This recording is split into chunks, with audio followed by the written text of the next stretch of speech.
Welcome to your mid-20s. These are the ages of 24 to 26. I call them the frontal lobe years, but most people just call them the trenches.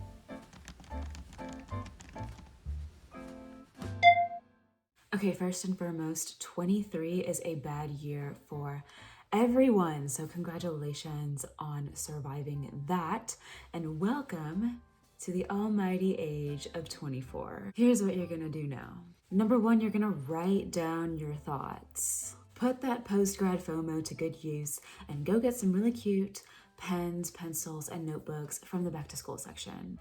I don't care what you write. I don't care if it's song lyrics stuck in your head or a grocery list. It does not have to be some original thesis on string theory. Just write something down every single day. Doing it before bed is a great time to do it because then you end up waking up the next day feeling a little bit lighter because you've written down anything that's bothering you. The reason you want to build this daily habit of writing things down is because as you write, order will come to your thoughts and also to your life. Okay, number two, start reading again. It does not have to be Atomic Habits. It doesn't have to be boring. In fact, it should not be boring. You should be excited to pick up this book and read it every single day. You can start with something familiar and nostalgic, maybe that young adult chapter book series that you read every summer from 4th to 10th grade, something that you're excited to pick up after work. If you have a job, you can light a candle. You can make like a whole evening out of it. Start with something familiar, light, and fun. And from there, you will on your own start to crave books that teach you something, books that introduce you to new perspectives. And that's really the headspace that you want to be moving towards. So for example, I started with the Massey Block Click books, and then I moved on to the Gossip Girl book series. Yes, the original Gossip Girl TV show with Serena and Blair was based on a book series, and while I would not recommend that for actual high schoolers because it is extremely explicit, I do think it might be exactly what you need at the age of 24 if that is kind of up your alley. But then I went from that to Astrophysics for People in a Hurry by Neil deGrasse Tyson, and then from there to Charles Dickens, and from there to Jane Austen. Very unlikely that you will just pick up some dry literary award-winning classic and start enjoying it at 24, and that is completely understandable. But the classics are classics for a reason. It is very comforting to pick up a book that was written hundreds of years ago by some dead guy and find out that he was going through the exact same things that you are right now. As you move into this mid-20s phase of your life, it is not unusual to suddenly feel this nostalgic urge to gravitate towards the most comforting aspects of your girlhood. This could mean anything from rewatching the old Barbie movies to shopping at Brandy Melville or dressing like a slightly better version of what you wished you looked like in high school or college, or just listening to old playlists. Girlhood is all you've ever known up until this point. And since you haven't yet stepped into womanhood, it can feel very daunting, foreign, and scary, but it's really important to understand that you are not leaving girlhood behind. Girlhood is coming with you. You're just building womanhood on top of it. Number 4, take it upon yourself to learn new things. There's a pretty good chance that up until this point, you have been in school for almost every single year of your life. Your brain does not know what it is like to be stagnant yet. Since you don't have homework anymore, learning new things and general intellectual stimulation is now your full-time responsibility as an adult. There's gonna be a very big gap that is only gonna continue to widen between the adults that choose to challenge themselves and learn new things and the adults who just remain stagnant out of college. Stagnation is not good for your mental health in general, so pick something to learn. Pick a hobby, a skill, a new language, and let that process teach you something about yourself and the world. As soon as you stop learning, you're gonna start getting old. Number 5 is figure out what you value in life. Your life is yours to define any way you want to. So you have to figure out what means the most to you. This is gonna require you to look externally and figure out how the world works and where you want your place in it to be. So how are you gonna do this? What you wanna do is you wanna seek out as many perspectives as possible. Date someone all wrong for you. Traveling during this time is a great option. I know that may not be within everyone's budget or depending on where you are in life. Reading a lot, I already talked about that. Seeking out people with perspectives that are different from yours specifically. For me, TikTok was a great resource for this because everyone is just giving their unsolicited opinions about every topic under the sun. So you don't even have to say anything back. You can just listen and then maybe go to the comments and there'll be people going back and forth and you can really see where everyone is coming from. So for example, some people are gonna think sex is a big deal. And some people aren't. Some people are gonna do it very casually with people they've never met. And both people are valid and correct. Another example that has always stuck with me is this one particular thought experiment. We all know that stealing is wrong. Everyone is in agreement on that. But is it wrong if a man steals medicine from a doctor to save his dying wife, whom he loves very much? Some people are gonna say he's wrong. Some people are gonna say it's okay this one time because he's saving someone's life. And both people are correct. So when it comes to values, you have to understand where your values lie and build up a code of ethics around that you are going to live by. A couple things you need to be careful of.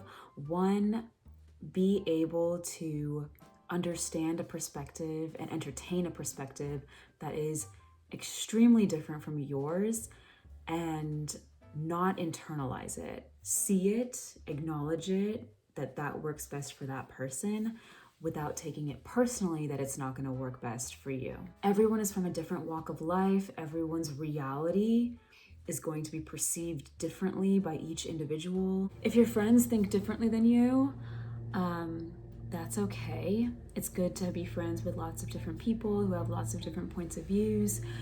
Don't try to overanalyze other people's perspectives and obsess over where they're coming from so you can understand or gain some sort of greater understanding, because at the end of the day, you're never going to be able to understand everyone or everything. So you do have to make peace with that. And while it is healthy to have friends with different perspectives, sometimes people really are just too different and they're not really able to get along with other people who believe certain things in such a different way. And so if you meet people like that, you just have to respectfully keep your distance and be civil in professional settings and just leave that at the end of it. A lot of people will try to tackle this in their early 20s.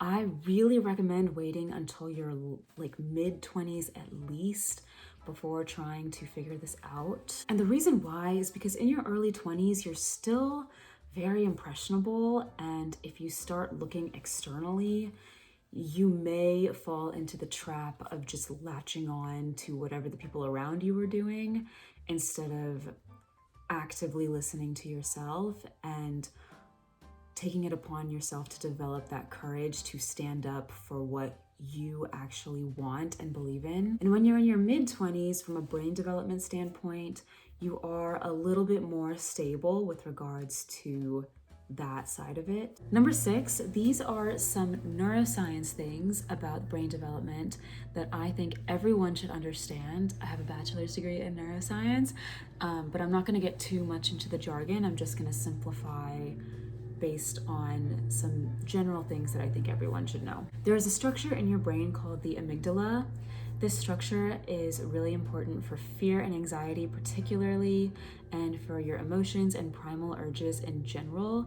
This structure is fully developed in your mid-teens, whereas your frontal lobe, which is responsible for impulse control or just logic and reasoning, that aspect of your brain is not fully developed until you are 25. What that means is you are going to feel fear and other emotions disproportionately with regards to the logic that is needed to curb that and just bring in some common sense up until you're about 25. So when you're younger, if you feel like almost just paralyzed by fear, please understand that that is not an accurate reflection of reality. And it's really, really important to have some trusted adults, parents, mentors, who you can speak with if you're wanting to take a risk, or if you're wanting to go and put yourself in uncomfortable situations in the name of growth. Check in with them and try to get a better understanding of, is this really as dangerous as I think it is, or is it fine? Some things are very dangerous, so you can't disregard that, but this is just important to keep in mind. You have to get good at doing things while you're scared. Another important thing is the anterior midcingulate cortex. This is something that has been touted as the seat of willpower in your brain. It grows every time you do something that you don't want to do. People with a very large one report feeling more fulfilled and having a greater purpose in life. So if you want to get up in the morning and go to the gym and you kind of don't feel like you want to, but you do anyway, guess what? That grows a little bit. There are also some very interesting publications that have been coming out lately linking faith or belief in some higher power to better mental health. So do what you want with that information. Number 7 is loneliness. If you feel like you are losing friends left, right, and center by the time you hit 25, first of all, this is normal. Second of all, this is a good thing. You need to learn how to be alone. You need to learn how to enjoy your own company. The inside of your mind should not be a scary place that you have to distract with a screen or a friend at all times. If you are not comfortable being alone, you are going to shackle yourself to toxic friends, toxic romantic partners, just because you do not have the courage to leave. And this is an extremely dangerous place to be. It can also cause you to look for external validation in order to cope with the fact that you're not comfortable being alone and being who you really are, and that is gonna ruin your life. As you grow and figure out what you value, your circle is going to shrink. Your friends are gonna figure out what they value, you may end up with different lifestyles, you may move to different cities, and this can be kind of hard. Joining a community based on your hobbies and interests is a great way to connect with new friends and new like-minded people. Another great resource for this is the internet. You can join online communities that share your interests and connect you to people all around the world. And that again will play into meeting people with different perspectives from different walks of life. So it can be tricky, but it can also be very fulfilling. Number 8 is soft skills. Some of us are going to have an easier time with this than others. I, for one, had a very hard time with developing soft skills, but it's extremely important. Hard skills are things that require technical expertise. These are things that you need to get a job in most cases. Soft skills are essentially people skills, ways to interact with others, things like general leadership, emotional intelligence, and conflict resolution. There are some soft skill industries, But for the most part, a lot of people are sort of more focused on hard skills in their youth. But if you want to build healthy relationships with your friends, your coworkers, your significant others, you do need to focus your energy into developing any soft skills that you may lack or that don't come as easily to you. Listening to truly listen and not just to respond. These are all things that, believe it or not, take practice. Some key advice with regards to this particular point: things people say and do have more to do with them than they do with you. So if someone is telling you about how terrible a person you are and you're awful and this, that, and the other, and they're publicly shaming you for something, just know that this says more about them than it does about you. But if you have multiple people coming up to you and pointing out the same problem, it might be time to self-reflect. Anyone who is easily angered is easily manipulated. Listen to that one again. Practice pausing before reacting to what people say and do, or even circumstances that arise in front of you. And that's going to prevent you from just reacting to your stimuli and allowing you to consciously control whatever is within your control. There's a lot of power in that pause, so get used to using it. Making mistakes is okay. Just make sure that you're taking responsibility for your actions, like we talked about in the early 20s video. And if you do something wrong, apologize and make it right to the best of your ability. Another thing to keep in mind, especially with regards to romantic relationships, confusion is gonna hurt people. Even if it's honest confusion, even if you just genuinely didn't know what you wanted and you thought this was the right person, turns out they weren't, it's gonna hurt people. And you gotta apologize, you gotta do what you can to make it right, and then you have to move on. But you should know that confusion hurts people, because that way you can fix your confusion so you don't hurt more people the exact same way. Number 9 is get hot. Not high school hot, not college hot, grown woman hot. So think like Kate Hudson in How to Lose a Guy in 10 Days, or Angelina Jolie in Mr. and Mrs. Smith. All of the leading ladies in an early 2000s rom-com, great examples. Focus on health over aesthetics. So healthy hair care, healthy diet, healthy exercise, healthy skincare. Figure out how to style your hair, come up with a signature makeup look. Buy your first $45 Chanel lipstick. That one will change your life. Nothing will make you feel like a grown woman, like walking around with that. And also get a watch. Women wear watches. I've heard this appeal kind of goes down as you get more into adulthood, but I mean, I'm 27 and I'm loving this. Signature scent, personal style. This could be a whole video by itself, to be honest with you.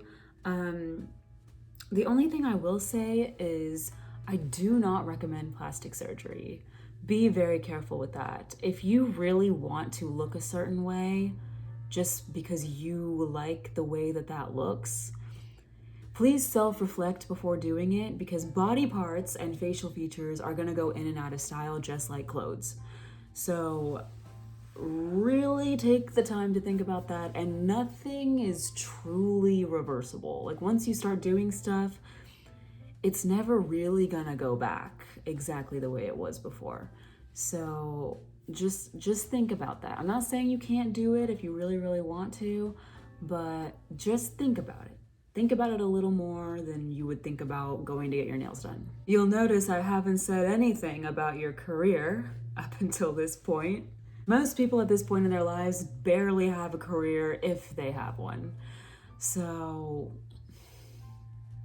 you probably don't have very much money. That's why I filled this video with all of the things that money can't buy. It is very, very easy during this phase of your life to find yourself comparing yourself to others. And everyone always says, trust your story, water your own grass until it turns green, and it's just the most annoying, stupid advice ever. What you really need to understand is up until this point, you've had virtually no control over anything in your life.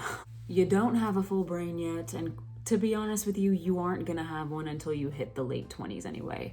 So just focus on laying bricks every day towards the life that you are trying to live.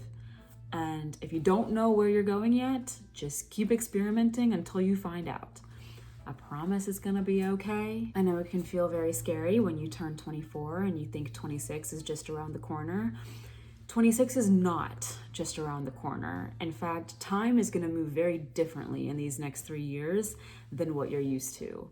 1 year between 24 and 25 is gonna teach you more than all 8 years of college and high school combined. You're gonna be in a totally different space, mentally and physically and emotionally, in just 1 year or even 6 months. I remember for me, between the ages of 24 and 26, I lived in 3 different zip codes. I traveled to about 25 new places that I had never been before, and I did it solo. And, you know, it's just, I met people, I fell out of touch with friends who I was talking to every single day. I reconnected with friends who I hadn't spoken to since like middle school. It's just, don't try to look too far into the future. Just focus on today. And then maybe tomorrow if it's late at night. And there you have it, a smart girl's guide to your mid-20s. I just turned 27, so do not expect any late 20s advice. I am just freestyling this as I go. If you are interested in seeing how I am tackling my late 20s in real time, I have started writing a monthly mini magazine, and it's going to be on Substack. I just made the first issue for March, so I'll put the link in the caption of this video. So if you would like to read that, that is where that will be. I'm going to try to post it on the 1st of every month. So we're all in this together.